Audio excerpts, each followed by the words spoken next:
And let's introduce Ernie for his speech today. A motivational speech, so thank you very much. Hold on his speech. 5 to 7 minutes. Thank you, Madam Toastmaster, fellow Toastmasters.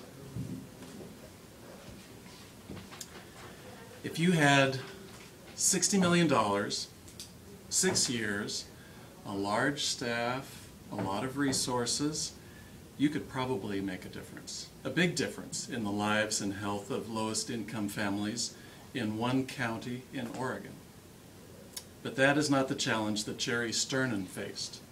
Jerry Sternin was working for Save the Children, an international organization that helps children in need. He had been asked to open a new office in Vietnam to help them fight malnutrition in children. We are going to find 3 things about Jerry's adventure in Vietnam. First, we will learn about the challenge that he faced. Secondly, we will find out what his research and investigation uncovered. And finally, we will see the result of his efforts.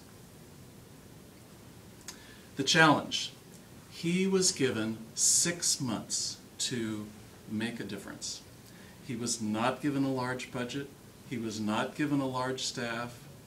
And to make matters worse, not everyone in the government appreciated him being there. Many officials were not happy to have a United States-based organization working in Vietnam. But the situation was bleak in Vietnam. 65% of the children under the age of 5 suffered from some degree of malnutrition. His assignment, to make a difference, to address the problem of ongoing malnutrition in children and identify a strategy to enable their own communities to solve the problem themselves. And he had 6 months to accomplish it. What was he going to do? What could he do?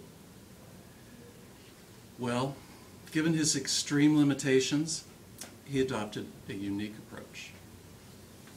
Jerry used a different approach to researching the situation. His investigation, his strategy, was to search the communities for positive deviations. Now, these deviations would represent behaviors or practices that enabled some individuals to get better results than their neighbors with exactly the same resources and general conditions.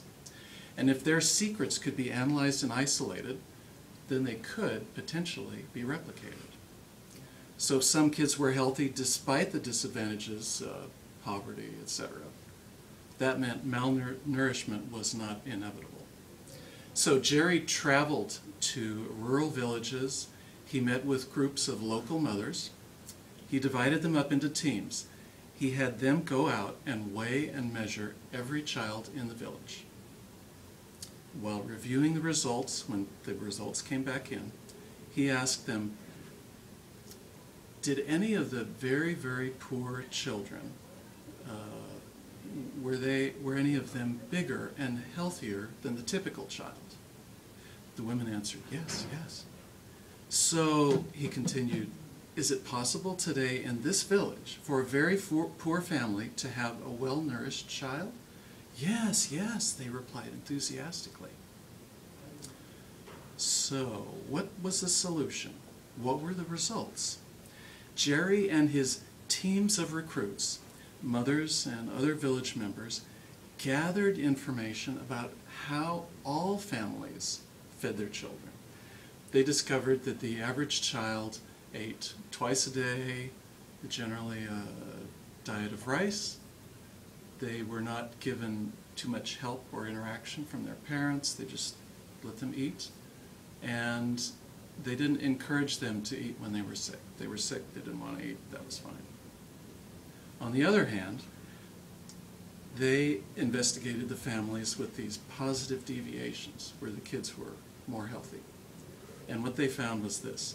The children ate 4 meals a day, same total amount of food, but 4 times a day. They were actively fed by the parents if necessary. They were encouraged to eat even when they were sick. And finally, they were eating some different foods than the other kids.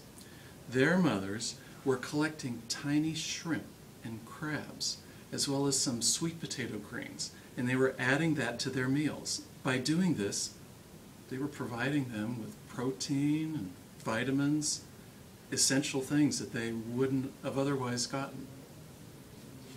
So the community then designed a program in which 50 malnourished families in groups of 10 would meet at a hut every day and prepare food, prepare the meals. The families were required to bring shrimp, crab, sweet potato greens, and the mothers prepared and cooked the meal together. The positive deviation families and the non. As Jerry said, the moms were acting their way into a new way of thinking, and it worked. Mothers and families picked up the new habits and implemented them. Today we've heard the story of what one man on a shoestring budget with an aggressive timeline in a third world country accomplished. We discovered what Jerry Sternham's assignment was in Vietnam. 6 months make a difference. We found out what his research uncovered. There were some kids that did better, even basically in the same situation. And finally, we saw the results of his efforts. 6 months after he had come to Vietnam, 65% of the children were better nourished and stayed that way. Years later, research proved that even children who had not been born when he was there were healthier. That proved that the changes had stuck.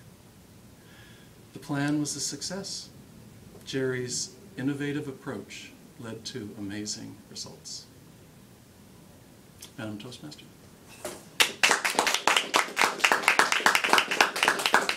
Thank you, Ernie. That was a wonderful story. And now, let's take time for some table topics with Steve.